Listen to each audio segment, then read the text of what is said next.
The Whistler.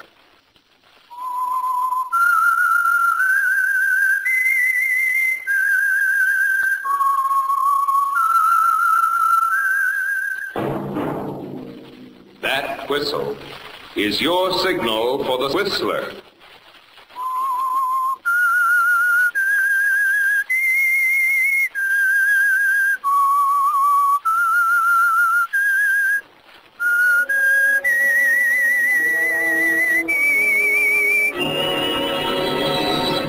I am the Whistler, and I know many things, for I walk by night.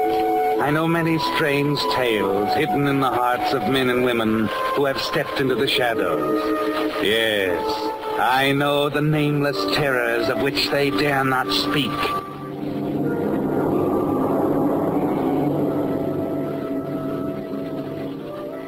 Yes, friends, it's time for The Whistler. Rated by independent research, the most popular West Coast radio program. And now, The Whistler's strange story.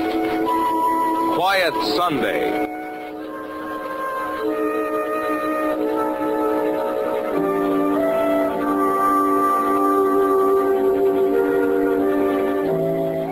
This was going to be a quiet Sunday for Henry Parker. Peaceful, calm, restful. Away from the work and tedium of the office. Just the kind of Sunday Henry always looked forward to during the other hectic days of the week.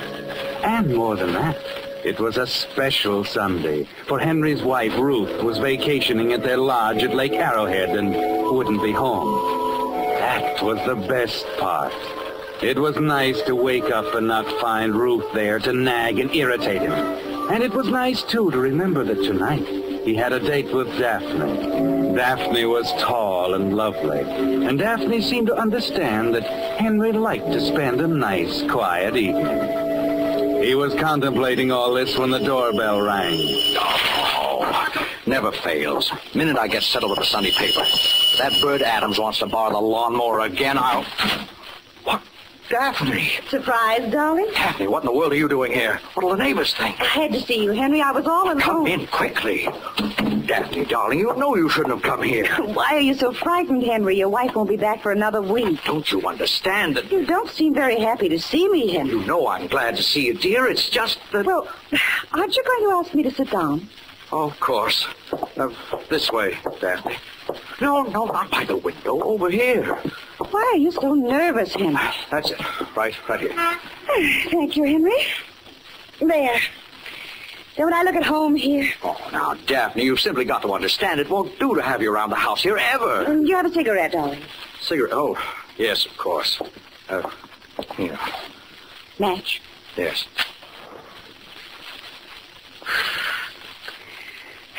That's better. Now, go on, dear. Sit down. Put your feet up. Oh, please, Daphne, will you be reasonable? I'm being quite reasonable. Now, please sit down, Henry. I want to talk to you. Very well, Daphne. Now, forget about your wife. She's at Arrowhead, 100 miles away. Well, yes, but I... But what, Henry? Well, her friends are always dropping in. You know that. Why couldn't it have waited till tonight? I had to talk to you. Couldn't wait until then. Why? Is something wrong? That depends upon you, Henry. What do you mean? Do you love me? Oh, please don't be silly, dear. You know I do. I'm not so sure, Henry, and I'm very tired of it. The only time I get to see you is when you can get away from your wife. I've tried to explain. I want you all to myself, and... Well, if it can't be that way, I don't want you at all. That's why I came. I'm sick of meeting you in back alleys and dining with you in out-of-the-way places where no one will see us. If you really love me, you wouldn't treat me this way. I know, Daphne, I know. It isn't very fair. Of course it isn't. Can't we talk about it tonight? Yes, that's it. We'll have a nice, quiet dinner Henry, at the Willows. there isn't going to be any tonight. You've got to make a decision now. What was that? Hey, the garage door. Someone's out there. Could it be? No, it's not Ruth. Oh, then I'll stay. Daphne, we can't take a chance. You better go. I'm staying, Henry. Maybe it's one of her friends. You'll start a lot of talk. I want an answer. Make up your mind. They're coming. Oh, listen, it's you, Daphne. Believe me.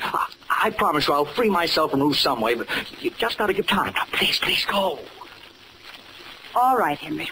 No, not the front door. Here. You better go down into the cellar. The door here. Now, you can wait down there at the foot of the stairs until they go. I'll call you. Remember what I said, Henry? Yes, dear, of course. Henry? Henry, where are you? It's Ruth. Henry!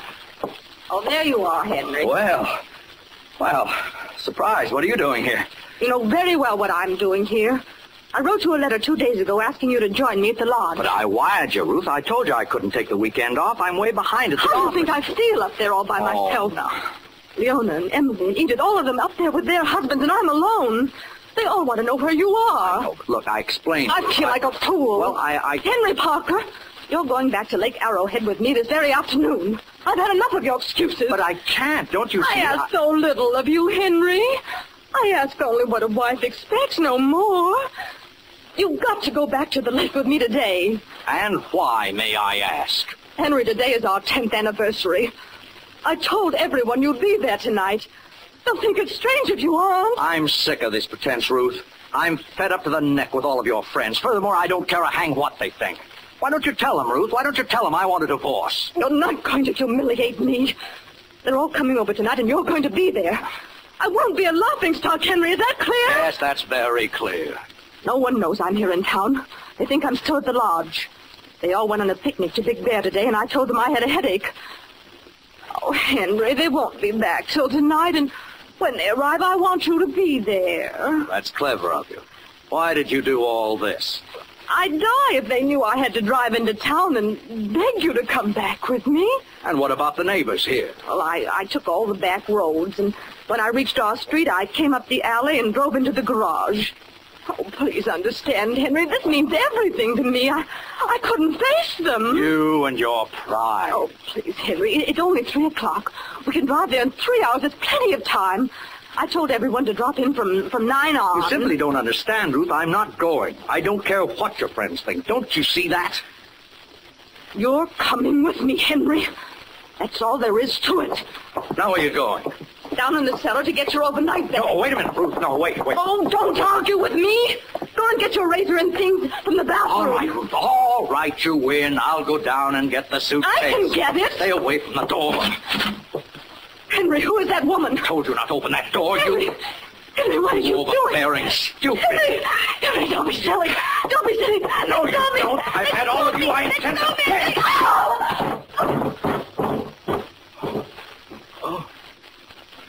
Oh, Ruth. Oh, no. Oh, Ruth. Daphne. Say, we better get some water here. Let me... What's the matter, Daphne? Daphne, what's the matter? Well, don't you see we better... don't you think that... Just let her stay there, darling. There's no point in moving her now.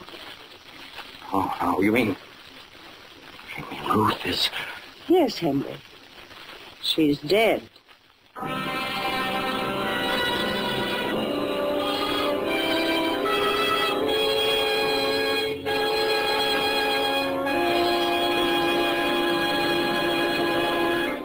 With the prologue of Quiet Sunday, brings you another strange tale by The Whistler. And now, back to The Whistler.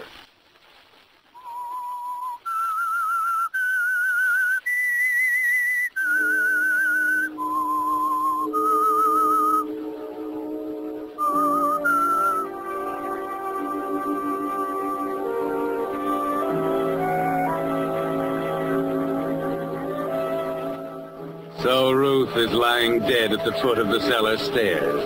And the quiet part of the Sunday is over, isn't it, Henry? Just like that. Her unexpected arrival home, her irritating insistence that you go back to Lake Arrowhead with her, the argument, the cellar stairs, a flash of blinding rage, and it was over. Death is a strange, terrifying thing, isn't it, Henry? You've never been so close to it before. All you can do is stand there at the foot of the stairs and look dumbly at Daphne, too stunned even to think. Daphne, I didn't mean it. It was an accident. You saw it all, didn't you? There was nothing. She just slipped. Stop it, Henry. You saw it. And you can tell them... I said stop it. I'm not going to tell them anything. What do you mean? We've got it. Forget it. You pushed her and you know it. You mean you're going to tell them? Oh, Daphne, you can't. Well, don't you see? Listen to me. There's a way to get out of this gracefully. Now get hold of yourself. I could hear her through the door. What did she say about sneaking away from the lake? Oh, it was our anniversary, and she wanted me to be there. Her friends are away at Big Bear, and they think she's still there at the lodge. And no one knows she came down here? No. She wasn't seen? No. Henry, supposing she fell down the stairs at the lodge instead of here? Huh? While you were spending a quiet Sunday in town. I don't know how she could. Now, wait a minute. Let me think. There's a long staircase up there. I remember it. What if her friends came back from Big Bear at 9 o'clock and found her at the foot of the stairs when everyone knows you're here in town? Well, yeah, but how could we get her up there? Well, we've got to try. It's the only way. Well, look, I'll take her car up to the lodge. It's got to be found there. I can get to Arrowhead without being seen. I know it. And then I'll come back with you. Well, what about Ruth? You've got to take her up in the trunk of your car. Now, there's only one thing more. Somebody's got to know you've been in town all day. Oh, that's right. Yeah, an alibi, huh? Of course. Where could you be for the next few hours? Oh, I don't know, Daphne. I don't know how... A movie. What about a movie? Movie? Yes, that's it. Pick one that you've seen. Movie. Yeah. Yeah, wait a minute. Oh, and there's Charlie Hardcastle. He goes to the committee meeting at church early every Sunday. Oh, yeah. I could pick him up, and I'll tell him I'm going to the movies, huh? Of course. Buy a ticket, go in, and then sneak out the side entrance. Yeah. It'll be dark when we get to the lake, and I'll meet you at the Y in the road just before before you get to the lodge. Yes. I'll honk my horn twice. Do you understand? Oh, yes, I understand. We haven't much time. Come on, we've got to get her up to the car. You get that blanket over there, and we'll wrap her in that. Oh, this works. All right. Hurry, Henry. All right. Here you are. Just throw it over. Are you ready? Yes, all right. All right. Oh. All right, we'll go right up the stairs. Oh. Oh, what's that? I don't know. Something crashed through the window. Oh, quick, back under the stairs. Yes, quick. hurry. Now, get down. What was it? I don't know. Wait a minute. There it is. It's the baseball. Those fool kids next door playing baseball in the big lot. They'll be coming after it. Go out and give it to them before they try to come down. All right, I'll crawl down and get it. Gee, I can't see down here. What if old Sourpuss Parker is... Oh, hello, Mr. Parker. Hello, Freddie. Gee whiz, we're sorry about the wind. Oh, that's all right, Freddie. Here, let me hand the ball to you. Well, you can't reach Mr. Parker. I'll come around and get it. No, you stay right out there. Here. See? You can't reach up this far. I'll be down in a sec. No, you stay right there, I said. Oh, gee whiz, I only... Now, let me throw it up to you. Look out, Mr. Parker. You'll bust the other window. There you are. See? Oh, go on now. Never mind the window. Go on with your game. We'll divvy up the first one, Mr. Parker. But the Look, I second said never one... mind, Freddie. Go on, get out of here and close that window after you, will you? Okay, Mr. Parker. Gee whiz, what's the matter with you? Oh, that was close. Well, don't worry about that now. Let's get her into the car.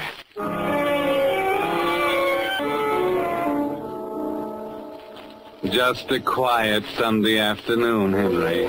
Nothing to mar its peaceful stillness. Except the small matter of getting the body of your wife, Ruth, up to Lake Arrowhead, leaving it at the foot of the stairs at your lodge, parking her car where she always leaves it, and returning with Daphne to Los Angeles. All without being seen. And, oh yes, there's the matter, too, of Mr. Charles Hardcastle and the alibi. Henry, you've got to get hold of yourself. Oh, wait a minute. Maybe Hardcastle's left already. You're shaking like a leaf. Quiet, here. Hello, Charlie? This is Henry Parker, Charlie. Yeah, I'm fine. Well, look, I was going to a show tonight, and I wondered if you'd like to join me. Oh, you're going to a committee meeting at the church. Oh, that's right, I forgot. Well, how about letting me drop you off? It's right near the theater. Oh, good. Well, I'll pick you up in a few minutes. Huh? Oh, no, forget it, Charlie. I'm glad to do it. All right. Goodbye. sunset. Charlie will swear to the high heavens I stayed in town. What time is it? 5 o'clock. You've only got an hour to spare. It'll take 3 hours to drive up there. Remember, I'll be waiting for you at the Y in the road. All right, Daphne. At the Y in the road.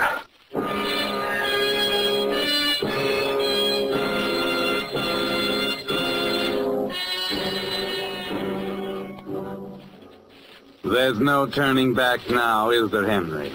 The body is riding behind you now in the trunk of the car as you drive slowly down the street to pick up Charlie Hardcastle.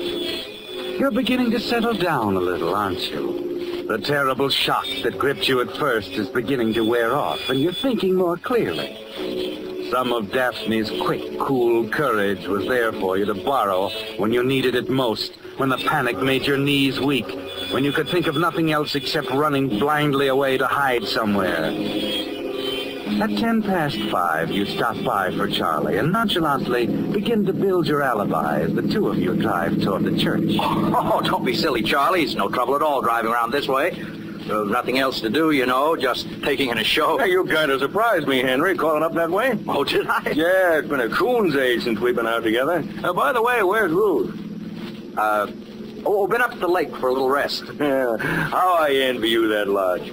I'd like to get away sometime myself, you know. Well, I'll tell you what, Charlie, as soon as Ruth gets back, why don't you and Sadie go up to the lake? You're welcome to use our lodge. Well, that's mighty nice of you, Henry.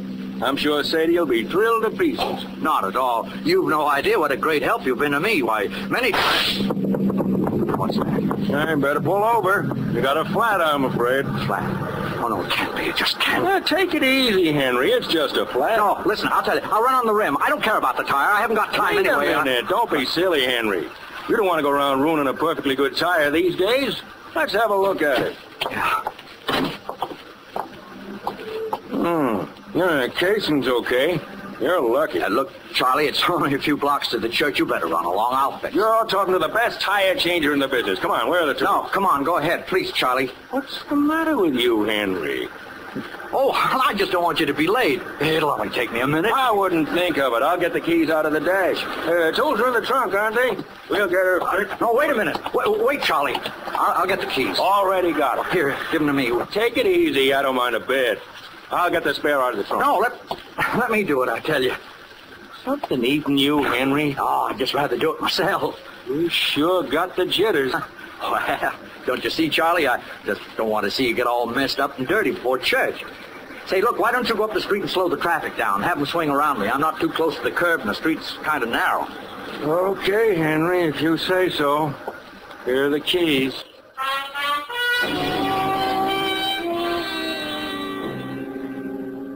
It's worse than ever now, Henry. Worse even than the moment when you looked down at Ruth, lying still at the foot of the cellar stairs. One more second and Charlie would have opened the trunk, looked curiously at the blanket-wrapped, shapeless thing that was your wife, and it would have been all over. But you can't waste time thinking about that now. Your hands won't work. You fumble clumsily with a jack, with the lug nuts on the wheel, glance nervously at Charlie down at the corner directing traffic. 1,000 years later, the tire has changed, and you're frantically trying to get the old wheel back in the trunk when... Here, let me give you a hand with that, Henry. No. Here, I'll take it. No, wait a minute. That's got it. All set? Yeah. You can go ahead and get in. We're... Hey, you left the jack out. Yeah, let me put it in the trunk. No, it's all locked. I'll throw it in the back seat. All right, Henry. Well, better get in. Yeah. Well, I got the keys right here. Oh, yeah. It was kind of a tough break, wasn't it? Yeah. Hey, Charlie, I'm sorry I got so jumpy. Funny thing, though, flat tires always kind of throw me a little. Now, I don't think I was much of a help, though, standing out there. You're soaked to the skin. Yeah, I am. Well, you see, never would have done to have you show up at church this way. Oh, gosh, it's too bad you can't go to the show with me. Hey, you know, I was thinking, maybe I won't go to church. I wouldn't mind seeing a movie tonight myself. Oh, now, I don't want to talk you out of going to church. Don't get me wrong, Charlie. Oh, it was just I can before. let you off right at the door. What's playing at the show tonight? I don't know, some second-rate picture. I'll tell you, I'll give you a report on it, and you can take it in tomorrow night if it's any good. I'd hate to think I kept you out of church. All right, Henry. Don't worry. I'm going to church.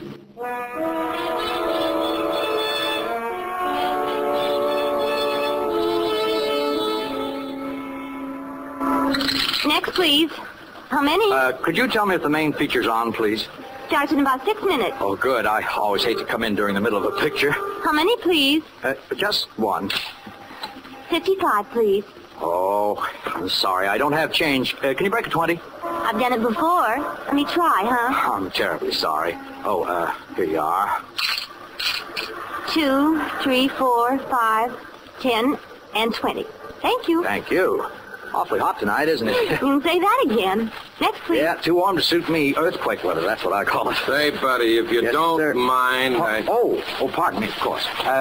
Good night, miss. Let me get that guy. What a character. I'll see him in my sleep.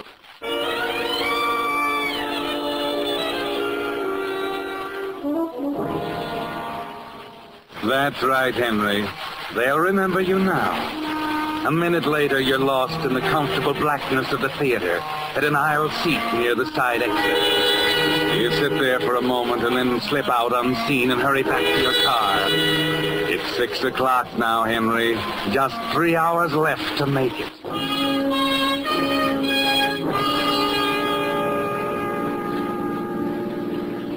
Sunday night. The traffic is coming the other way now, back into Los Angeles. 50, 55, 60 miles an hour. And always you're careful to watch the rear view mirror. Would never do to be picked up for speeding, would it?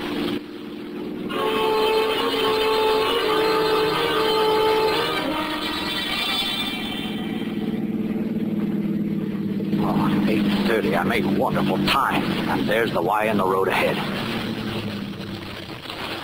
Brother, it's dark. Where is she?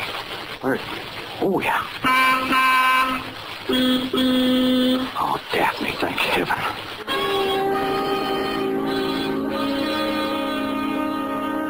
You made it, darling. Is everything all right? I think so. Did anyone see you? No, I was awfully careful. You better go ahead. I'll follow you. You been up to the lodge? No, hurry. Go on ahead. We haven't time to talk. Okay.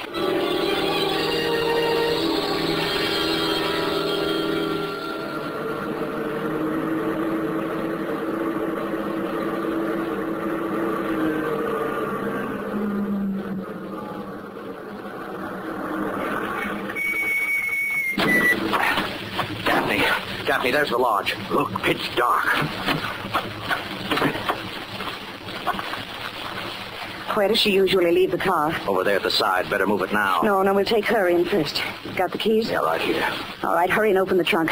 I'll help you carry her. Yeah. We're in time, darling. We made it.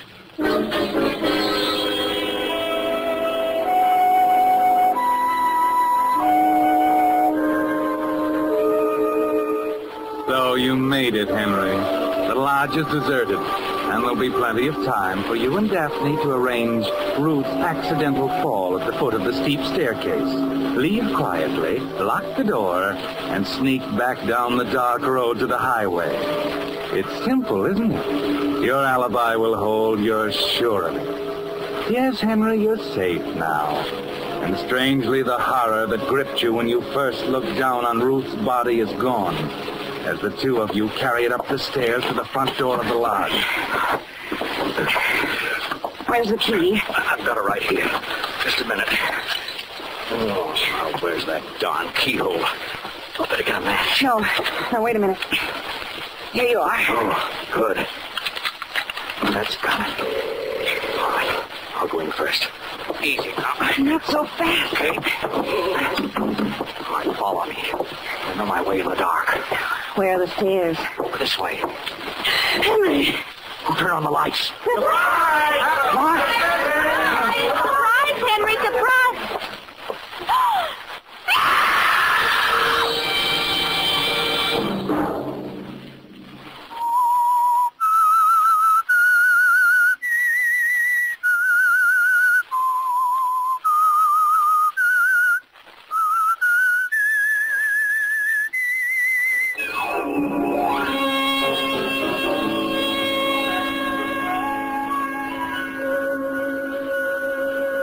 Next Monday at 9 o'clock, The Whistler will bring you another strange tale. The Whistler is broadcast for your entertainment. Featured in tonight's cast were Joseph Kearns and Mary Lansing.